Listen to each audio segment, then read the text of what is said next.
You know the books. You've heard about their mischief. But now, get ready for something new. The Science Adventures of Tom and Huck is more than a wild ride through muddy rivers, old-timey towns, and the return of classic bad guys. It's a crash course in real science, told through 5 unforgettable stories. In this video, we're diving into the science behind the film, how it works, where it shows up in the real world, and why Tom and Huck might just be the smartest troublemakers around. Here we go. In Tom Sawyer Runs the Gauntlet, Tom and Huck have to get around a series of traps to catch a crook. And they don't just rely on luck. They count on science, starting with energy. See, Tom knows that every trap starts with potential energy, energy that's stored and ready to go, like a rock perched on a cliff or a rubber band stretched tight. When that trap springs, boom! That energy turns into kinetic energy, the energy of motion. Whether it's a strung-up cage, a snapping branch, or a hornet's nest of noisemaker cans, Tom knows that every trap is all about converting one kind of energy into another, fast. This is the same science behind slingshots, mousetraps, even roller coasters. 1 second you're waiting at the top, and the next you're racing down thanks to gravity and motion. These traps may be old school, but their physics, totally timeless. Tom's always had a big ego, but in Tom Sawyer's Gimme, he lets everyone think he can outsmart even the laws of nature. His target? Gravity. Of course, Tom's always got something up his sleeve. When he tells the rest of the kids that he bets a 10-pound stone will land at the same time as a bag of feathers when both are dropped off Garver's Rise, everyone thinks he's crazy. But he knows he's right. That's because he understands gravity. Gravity is the force that pulls objects toward each other. The bigger the object, the stronger the pull. That's why apples fall to Earth, and not the other way around. It's also why we don't fly off the planet every time we jump.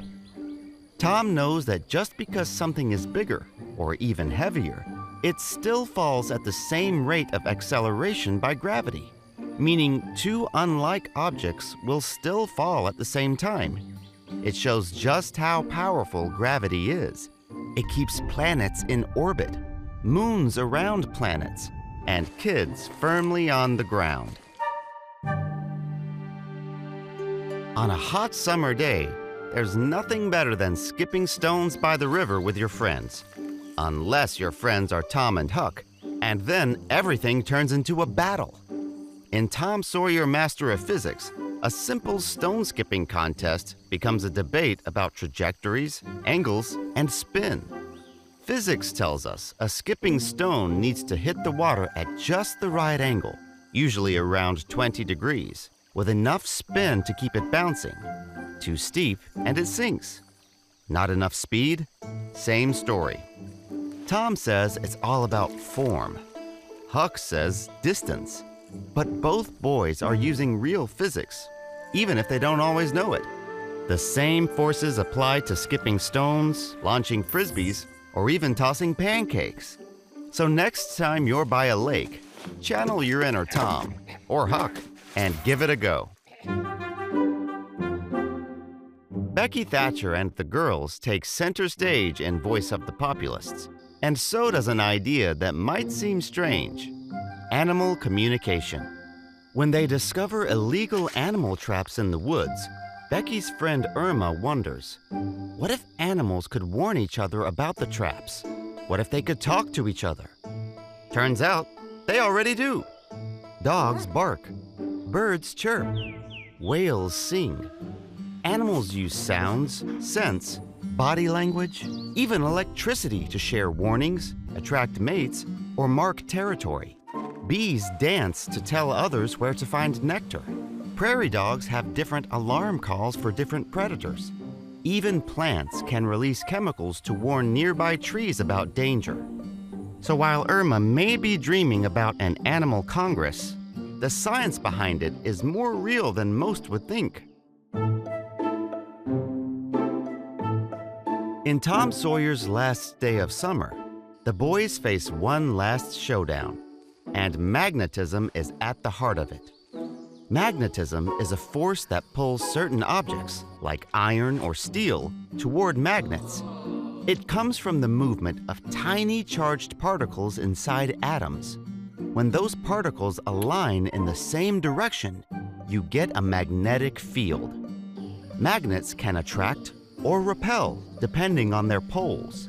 They're used in everything from compasses to speakers to high-speed trains. But Tom and Huck use it for a different purpose, to save the day. How? To find out, you gotta see the movie. 5 stories, 5 science principles, 1 unforgettable film. From running the gauntlet, to skipping stones across a river, to beating the bad guys at their own game. The Science Adventures of Tom and Huck proves that science isn't just for labs or classrooms. It's for rivers, backyards, and anyone brave enough to ask, what if? So the next time you see a trap, a skipping stone, a dog, or a magnet, look a little closer. You might just spot the same spark of curiosity that keeps Tom and Huck adventuring. Because around here, science is an adventure all its own. Check out all these brand new exciting adventures starring Tom Sawyer and Huck Finn from Super Science Showcase.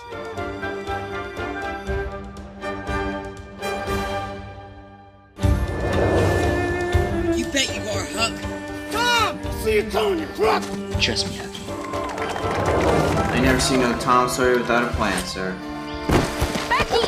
Ain't nobody coming for you! Side by side, it will always be Tom Sawyer and Huckleberry Finn.